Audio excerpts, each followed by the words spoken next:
Today we are going to start looking at chapter 10, so section 10.1, which is all about the ellipse. So our objectives today, we're going to be graphing ellipses, focusing specifically when the center is at the origin, and then we're also going to be able to write equations of these ellipses in standard form. So what are conic sections? Conic sections are curves that result from an intersection of a right circular cone and a plane. There are four different types of conics that we're going to be focusing on: circles, ellipses, parabolas, hyperbolas. We've already talked about circles and parabolas in the past. Ellipses are very similar to circles, and we've got these hyperbolas.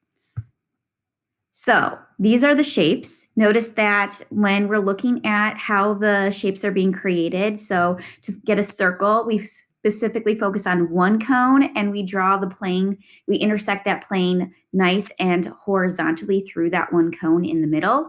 If I wanted to look at one cone and in the middle, I slice that plane through diagonally, then it creates that ellipse. Parabolas, where you have the one cone sliced diagonally from the plane, however, it has to go through the top. And then a hyperbola deals with two cones, and we slice that plane through nice and vertically. So my definition of an ellipse is the set of all points P in a plane, the sum of whose distances from two fixed points, F1 and F2, are constant. These two fixed points are called the foci, which is plural for focus. The midpoint of the segment connecting the foci is the center of the ellipse. While an ellipse can be elongated in any direction, we are specifically going to be practicing when it's horizontal or vertical. The line through the foci intersects the ellipse at 2 points. We call these the vertices. The line segment that joins the vertices we call the major axis. The line segment whose endpoints on the ellipse that are perpendicular to the major axis at the center we call the minor axis. So here's kind of a picture of both a horizontal looking ellipse as well as a vertical looking ellipse with all the key vocabulary words on it. So notice that we've got the centers in the middle of my ellipse. The major axis is the longer of the two lines that are within the ellipse. The minor axis is the shorter segment within the ellipse. The vertices are on the major axis. They're at the endpoints. And then foci are going to be on that major axis inside the ellipse. We have this vocabulary word called the eccentricity. Eccentricity is going to help us determine the shape, whether that ellipse is more wide or flat or closer to becoming a circle. So there is a formula to help us calculate this eccentricity. Our number for this calculation will always run between 0 and 1. And it's calculated by taking C and dividing by A. C represents the distance from the center to the focus point, and A represents the distance from the center to the vertex. And I'll identify what C and A or how we calculate those in a second. But C divided by A gets us the number between 0 and 1 that represents this eccentricity. So when we get a number that is closer to 0, that means that our ellipse is going to look more like a circle. When the number gets closer to 1, that means that the ellipse is either wider or flatter, so it's less like a circle. So here where these A and B's come from, we've got this standard form of an ellipse. Notice that we have two fractions added up set equal to 1. This is what a standard form for an ellipse will look like. Okay, notice that we've got a squared and b squared in our denominators for both of these two different equations. However, a squared, that number will always be bigger than b squared. Okay, so notice that in the top example, I have a squared underneath the term of x minus h quantity squared. Well, when a squared, which is always bigger, is under the x term, that means that our ellipse is going to be stretched horizontally. And hopefully that makes sense. If it's under the x-axis is the horizontal line, and so that's why it's stretching horizontally. Notice that in the second formula, a squared is underneath the y term. So when a squared's under y, that means that the ellipse is going to elongate vertically. And once again, that should make sense because the y-axis is a nice vertical line. The center always comes from taking the ordered pair HK. We get those numbers that are inside with the x and the y in the numerator. Like I mentioned, today we're always going to have our center at 0, 0. Tomorrow we'll look when our center is not necessarily at 0, 0. But when we have numbers inside with the x and the y's, for both those cases, we take the opposite sign. We are going to find our value for c by looking at this equation, c squared equals a squared minus b squared. So it looks very similar to the Pythagorean theorem. However, we are subtracting a squared and b squared, not adding them in this case. And that's how we get our c value, which is going to help us with the foci. So let's look at an example. Here I have a formula asking us to graph x squared over 36 plus y squared over 9 equals 1. This is an ellipse in standard form. It equals 1, and we have two terms being added together. Okay, remember, our a squared term and b squared term are always on the bottom in our denominator. We want to identify a and b.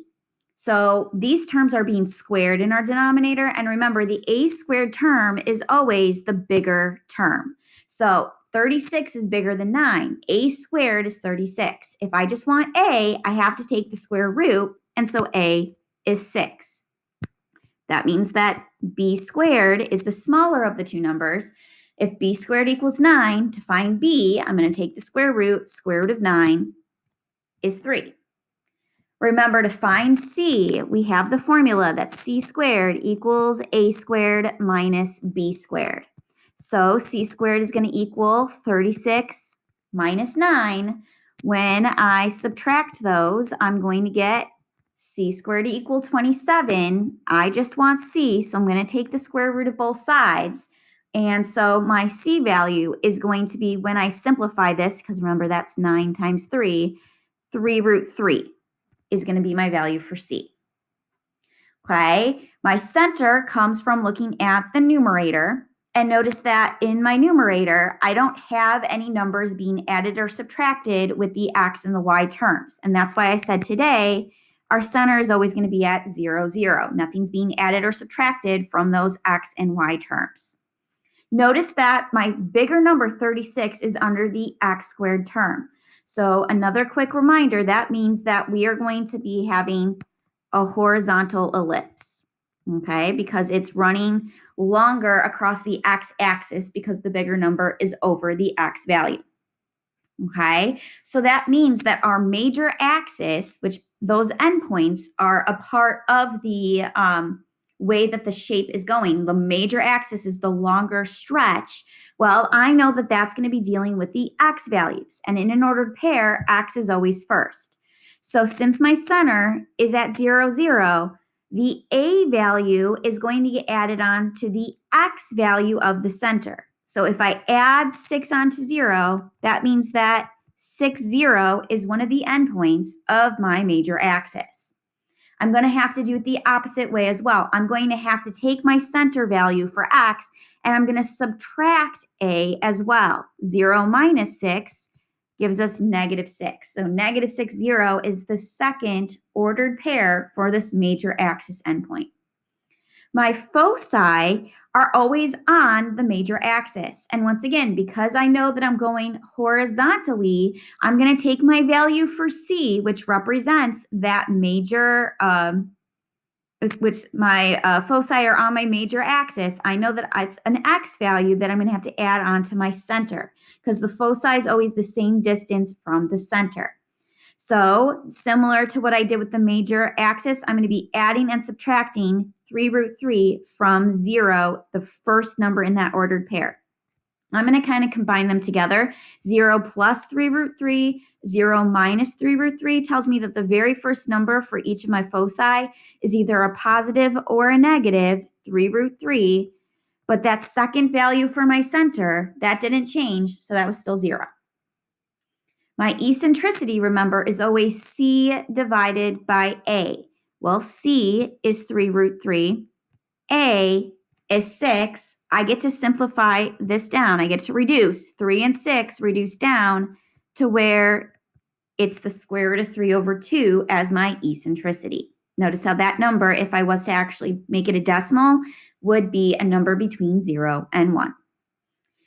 All right, so now that I have all this information, I am going to start graphing. I know that my center is at 0, 0, so I'm going to plot that point.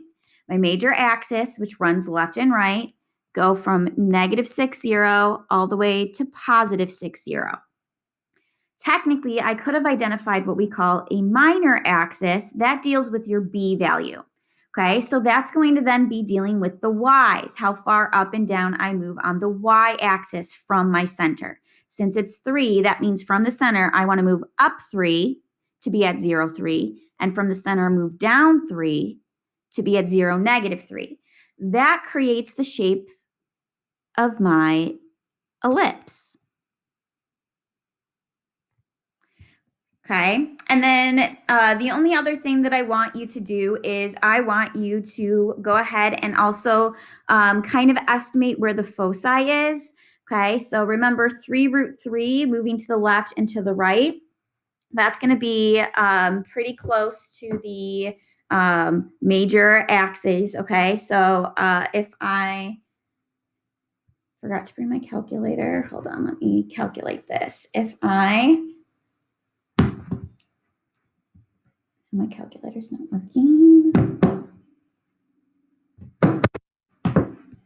It's going to be, so the square root of 3 is 1 point something. Obviously, multiplied by 3, it's going to be 3 point something. So 1, 2, 3, 4, 5. It's a little past 5 and negative 5. Okay, so somewhere over here past 5 and negative 5 would be my foci. All right, and then that would be my graph. Now, when you're doing your graph, if you don't, obviously you're going to have to sketch the x and y axis. I want you to go ahead and make sure, if you're not going to just be going up and down by ones on both the x and the y axis, I do want you to label your axes. However, if you don't label it, I'm going to assume that your graph is going up and down by ones each time. Okay, if we look at this next example, notice that I want us to graph 16x squared plus 9y squared equals 144.